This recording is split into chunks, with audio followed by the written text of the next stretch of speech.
Today marks 1539 day of daily lessons, daily reflections. And today I speak about, again, similar topic as yesterday. I said I'm too old for drama. Today I will speak about really a list of 10 things that I think that we need to say, we need to learn to say, I'm too old for this. And this old is maturity. Because, of course, you can know that age doesn't mature us, but experiences, reflective experience matures. So sometimes could it be a 50 person, 50 years old, who is less mature than 15-year-old? And I think we're supposed to seek to get maturity. And when you get maturity, then you can start, yeah, I'm too old for this. There's a lot of things that you will never get too old to be silly, to pursue your dreams. You'll never to be too old or too young. But some things is sometimes are the things that you say, I'm too old for this. It doesn't matter how old you are, because as I said, you can be 15. It's your maturity age. At some time when you mature, you know that those are things that you're not supposed to look for. So number one is waiting to feel ready. Again, this is the first thing that when you think about maturity, then you realize that you'll never be ready. That is not just a thing. The most important part is that when you try something new, you never done it before. You don't have the skill sets. You don't have abilities. Of course it's not, you're not ready. So how waiting will help to be ready? Never. So being able to understand that you act before you have confidence, you take risks before you have courage, you find things, you build things, you become resourceful no matter where you are. That's again a sign of maturity, because probably that I'm too old for this, and the maturity will be always be discussed together. Number two, blaming your parents, past trauma, or society, or anything, blaming anything, just pointing that finger is that I'm too old for this. Because you can look into the mirror and say like, this isn't my fault. And like, it's a beautiful thing that I learned from Will Smith. I think that I heard the first time, and I truly that's a true truth. That it might be not your fault, but it's damn your responsibility to fix it. So that means you're not pointing fingers whose fault it is. You're pointing fingers whose responsibility is. And I hope that you point that finger to yourself. Because if you start pointing that finger to someone else, you lose the power, you lose control, you lose ownership of your life. So I think that we always say, I'm too old to blame others. Number three is trying to be discovered. And that means that waiting for validation, approval, permission, or recognition, when you're waiting for external thing, it might be they will wait forever. But imagine changing that and saying, I'm too old for wait to be discovered. I'm too old to be validated. I'm too old to wait for acceptance. Maybe I'm able to learn how to self validate, self accept, self respect, self love. Like, there's so many beautiful words that mature people learn when they grow. And they build quietly, consistently. And I think that's, again, sometimes even the beautiful thing when you assume that nobody cares and work anyway. That's, again, sign of maturity, being able to do the right thing no matter what's going on. And again, this is other thing that we need to say, that we're too old to try to be discovered. Number four is keeping low value relationships out of nostalgia. This is a very unique one, and probably one of the harder ones as well, because you love those people. But we look into the people that who are they. Sometimes just when you let people go, you need to admit that you outgrown the version of yourself, and I think that that's sometimes we start to have that language. Even I sometimes fall into languages. I outgrow my friend, and I think something doesn't sound good, and that's why like we keep other people in our lives. But when you start saying that I outgrow myself, and because of that, my values, my aspirations, my vision, my goals are different.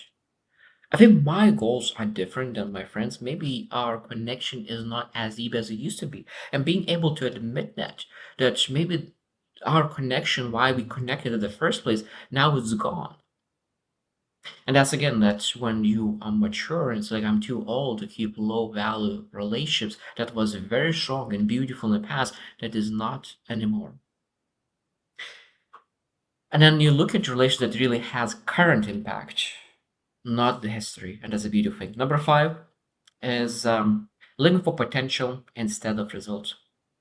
And it's interesting because sometimes we protecting identity of talented, powerful, knowledgeable, and that's in the cost of real growth.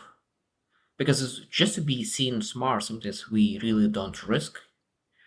And that's again part of this fixed mindset. Like when you growth mindset, you're able to really go after big things. You challenge yourself, you make mistakes, and you get better. Because true results are define you, even when they humble first. And I think it's a beautiful thing. Number six is romantic. Oh, oh my god, this is a difficulty today. Romanticizing struggle. So what it means is that we think that everything needs to be a massive struggle. Struggle develops us, develops the character that's necessary to improve, get better. But I think that we're not supposed to stuck in struggle. We need to learn how to really enjoy, have bliss, have joy, um, and I think that that's a beautiful thing when we learn how to really build systems, process systems in place that we do not need to struggle unnecessarily. Because sometimes I think that we go through struggle because we think that struggle will make us better, but sometimes we do not need to struggle on things that do not matter. And this is massive because sometimes things need to be simplified, optimized, and that's it. We don't need to struggle on at least on those things. And I think that rather than glorifying suffering, we need to really glorify to becoming the best version of you. And sometimes becoming best version of you doesn't require as much suffering as you thought. Number seven, avoid hard conversations. I'm too old to avoid hard conversations. I think that's again every single person needs to be able to articulate that. I'm too old to avoid hard conversations because what happens is that we choose short term comfort for long term discomfort. And maturity, when you have that maturity in your mind, you really speak clearly, calmly, and and sometimes walk away. But you really focus on what is the best for my future me, the long term me, rather than short term. Number eight, pretending discipline is personality flaw. And persons are like, oh, this person is extremely disciplined. I'm not that kind of person. I'm not wired this way. I could never be this way because like I'm born this way. That's again, this is not a personality flaw. That's a choice. And I think that is easy. That is excuse that is easy to get out. Or like, oh, but you just this is not. I'm not that wired this way. It's extremely easy to say that. It's extremely simple excuse. So do you want excuse or do you want results? Or do you want to live the way how you would love to live? I think that's again where the maturity comes and you start negotiating with your moods and you do the things that is necessary to be done. That's how you said I'm too old to believe that discipline is a personality trait. Number nine, consuming more than you create. Consume more than you produce. I think I'm too old to consume less than I produce. And that means that you can let what kind of things could it produce? I think that every single person, and this is a beautiful thing, that every single person could produce something. Someone could create some art, maybe even wood, paint, like you just name it. There's just in infinite ways to really create. Even ChatGPT could like explain what kind of person you are and asking what do you think what kind of ways could I create in my life? How could produce? How could create? Or really go and find people who really produce on life. Ask what? How did you find their produce? Again, if you do not know how to create, at least look how to create. Develop awareness because this is a learn from Jim Rohn. Is it that do you have everything what you want in your life? No. Are you looking to ways how to find what you want in life? Because sometimes then if no, no, what it means that you're not really serious about your life whatsoever. Because if you do not know how to get what you want, at least you're supposed to look for ways how to get what you want. Number 10 and last one is living as if time is abundant. I think I'm too old to live in this belief that time is abundant. Time is not abundant. Time is extremely short. And I think that for some people it could create maybe even stress, anxiety, but I think they're supposed to create urgency with directness, with focus, with knowing that this beautiful time that I need to value rather than waste my time, rather than spending my time, I should invest in the things that matter. And I think that's a beautiful thing when you start saying, I'm too old to say that time is abundant. Because as children, for sure we think that time is abundant. So I hope you reflect as well, because it's a beautiful topic, because I think that every single person has different list of things that they feel that they are too old to say.